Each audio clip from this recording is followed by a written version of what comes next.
Depuis 2008, la finance n'a jamais cessé de chercher de nouveaux terrains de jeu pour spéculer. Le dernier investissement à la mode, c'est la mort. Oui, dans le monde d'après-crise, sachez que pour les banques, vous valez plus cher, mort que vivant.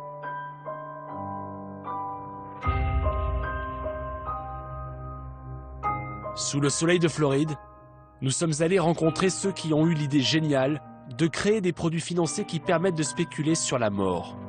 Nous avons été autorisés à filmer leur congrès annuel dans un hôtel situé en plein Universal Studios, à côté de la ville d'Orlando. Ici, on ne s'en cache pas, on parle librement de la mort, parce que le temps qu'il vous reste, c'est de l'argent pour eux. Aux États-Unis, il est possible d'acheter l'assurance vie de quelqu'un d'autre et d'en devenir le nouveau bénéficiaire, à la manière d'un viager. De là est né un business qui consiste à sélectionner des personnes gravement malades et d'attendre leur mort pour empocher le pactole. Un marché de 35 milliards de dollars en pleine croissance. Depuis que j'ai commencé ce business, c'est une excellente option pour nos clients. Combien cela rapporte par an? Je dirais un rendement à 2 chiffres. Ok, bien. On a des rendements à 2 chiffres. À 2 chiffres. À 2 chiffres, ces 3 dernières années. C'est très sûr parce que l'on sait tous comment ça va évoluer. Tout le monde va bien mourir un jour. Vous savez, dans ce pays, il y a 2 choses dont vous pouvez être sûr. Vous allez mourir et vous allez payer des impôts.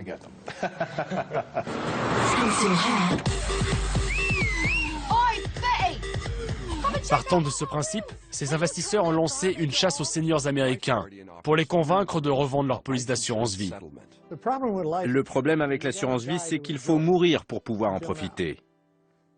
Mais aujourd'hui, des entreprises paient de grosses sommes pour votre assurance vie. Laisseriez-vous une compagnie racheter votre assurance vie pour avoir de l'argent rapidement? Et pour aguicher les retraités, cette industrie macabre a choisi une ambassadrice de 91 ans qui leur ressemble.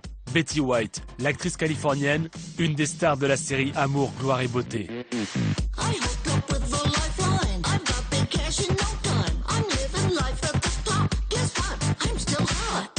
Betty White a vendu son assurance vie et avec le cash, elle s'offre des petits extras.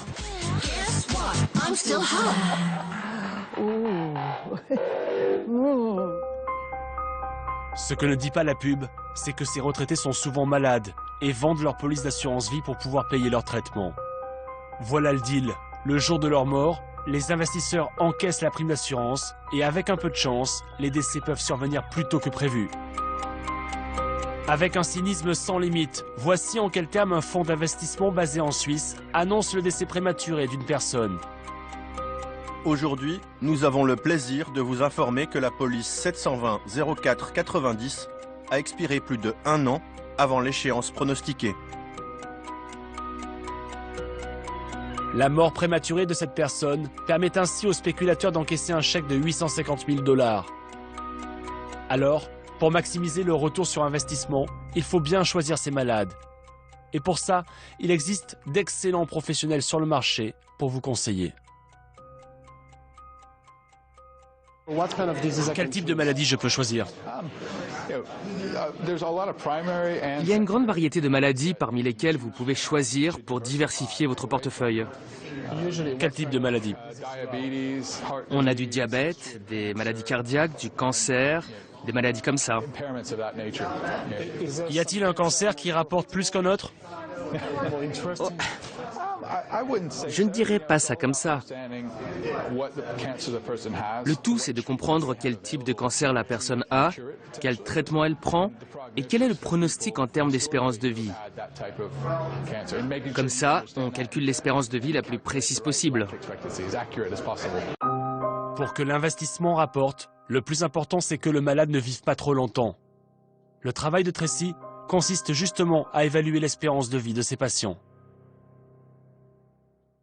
Y a-t-il un risque pour moi si jamais la recherche thérapeutique fait des progrès? Oui, c'est un risque, c'est sûr. Un des derniers traitements qui est sorti il y a 15 ans, c'était les statines. Ça permettait de diminuer le cholestérol. Et ça, c'était une mauvaise nouvelle pour le business? Au début, il y a eu une sorte d'inquiétude. On se disait sur le moment que c'était une mauvaise nouvelle. Mais ce que vous devez comprendre, c'est que nous nous intéressons à des gens âgés qui ont plus qu'une seule maladie. Tous ces professionnels n'espèrent qu'une chose, que la médecine ne fasse pas trop de progrès. Le risque d'un remède miracle contre le cancer est dans tous les esprits. C'est un risque plus théorique que réel. Ce dont vous parlez, j'appelle ça le risque de remède miracle, au cas où on trouverait un remède miracle contre le cancer. Si ça arrive, sachez que les gens que nous avons dans le portefeuille ont plusieurs maladies. Par exemple, une personne de 84 ans qui a un cancer de l'œsophage. Si jamais on trouve un traitement pour ça, il faut produire le médicament, qu'il passe des tests cliniques, comptez 5 à 20 ans. D'ici là, il sera sans doute mort d'autre chose. Nous nous sommes procuré le détail des investissements d'un fonds nommé EEA, l'un des plus importants du marché, d'une valeur de plus de 1 milliard de dollars. Pour maximiser son retour sur investissement, le fonds a choisi de diversifier son portefeuille, comprenez de varier le type de maladie. Un peu de cancer bien sûr, cancer du poumon, de l'œsophage, du sein, mais aussi d'autres maladies comme le diabète, l'hypertension ou encore Alzheimer. Est-ce que tout ça est bien moral? Dans quel sens? Est-ce que vous pensez que c'est moral de parier sur la mort des gens? Pensez-y différemment. Vous ne pariez pas sur la mort. Vous aidez les consommateurs américains à profiter de la valeur d'un actif. Est-ce que c'est une façon de parier sur la mort des gens? C'est une question intéressante. Laissez-moi y réfléchir, je n'ai pas encore de réponse à ça. Je préfère voir le côté positif. Ça a l'air un peu morbide, mais moi je pense à la valeur que ça représente pour les consommateurs. Après l'embauche de Betty White comme ambassadrice, Alan Kruger, le grand patron de cette industrie, a de grands projets pour débusquer toujours plus de vieux malades. On a la possibilité d'identifier les gens qui vont sur Internet chercher des infos sur des médicaments. Le côté effrayant, c'est le manque de vie privée. Mais le côté génial, c'est l'opportunité que ça représente. Les informations sont disponibles. Nous devons aller les chercher.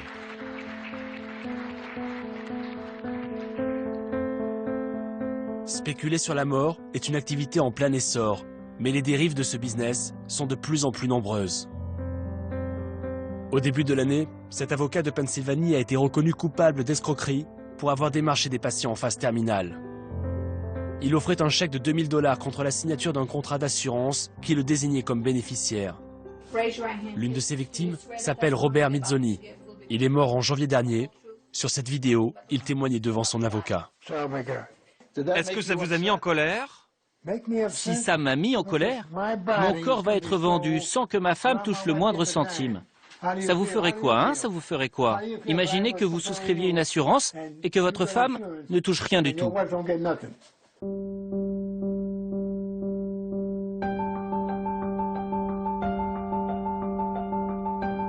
Qui spécule sur la mort de ces dizaines de milliers d'Américains? D'autres Américains plus fortunés, des hedge funds bien sûr, mais aussi des Européens. 80% des investisseurs seraient d'ailleurs européens, et parmi eux, des Français. Il y a probablement des investisseurs français, mais ils restent discrets, c'est tout. Parce qu'ils ne veulent pas que leur réputation soit entachée? Les gens qui investissent dans ce business le font très discrètement, parce qu'ils ne veulent pas voir leur nom en une du Wall Street Journal ou du Financial Times. Nous avons cherché et nous avons trouvé 2 banques françaises qui tirent profit de ce marché, comme le Crédit Agricole, qui sur le site internet de l'une de ses filiales basée au Luxembourg, affirme fournir ses services à un fonds de life settlement. La banque n'a pas souhaité répondre à nos questions.